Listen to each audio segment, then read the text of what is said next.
So there are two competing forces here. There's data privacy, and there's cost of ownership, and then there's a lot of.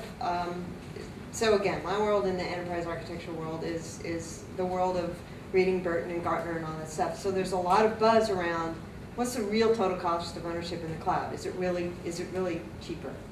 And right now, actually, the economic model isn't there. If you go out 2 or 3 to, it's somewhere between 3 and 7 years. It's not cheaper in the cloud. So I think it's being tested right now.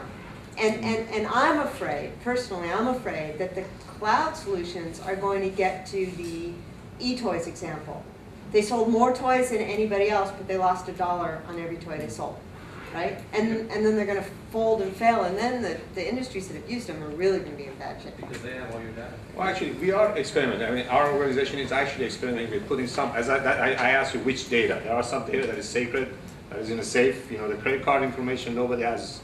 We have 3 locks and 4 keys and 16 signatures before anybody can get to it. Okay, that's that. But the address of a business, who cares about that data? It's public domain practically. The information about the hours of a business and the things of that sort that are really not that critical. And also, when you look at the volume that is coming and the kind of a peak and valley of the information flow, if you want to set up something that in-house that will support the maximum flow of information, you will be paying a lot of money. That doesn't make sense. But if the maximum flow is over 4 hours or 3 hours, then you kind of stand up systems and bring them down on the cloud.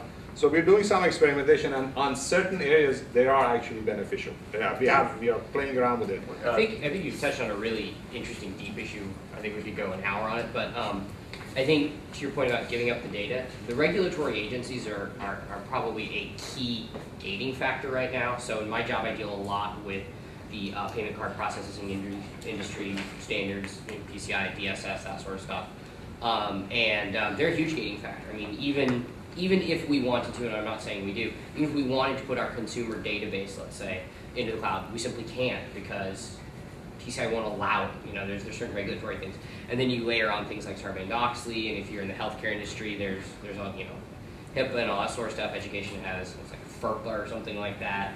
You know, there's all these regulatory agencies that are still very much about the traditional computing model, and so that's a big hurdle to overcome. In addition to, you know, will we lose $1 every time? Will these companies survive? You know, just another perspective is there's this huge regulatory component that also has to be addressed before a lot of companies can get really serious about putting parts of their core infrastructure in any type of cloud solution. Yeah, we've been just to kind of complete. We've actually also been experimenting with cloud, and you know, you don't necessarily have to have your main production data in the cloud. I mean, there are other uses for it to handle capacity for whatever reason you can. You can potentially look at it as a disaster recovery site. There are other uses of the cloud than just your primary production, and that's actually one of the things we're looking at pretty heavily to see, is there something else we could do? Because the reality is it could be cost effective. I mean, in our analysis, it could be significant actually, the costs around, you know, cloud versus, let's say, a second data center to have as your disaster recovery site. So, you know, there are potential uses beyond just your main, you know, production family jewels, if you will.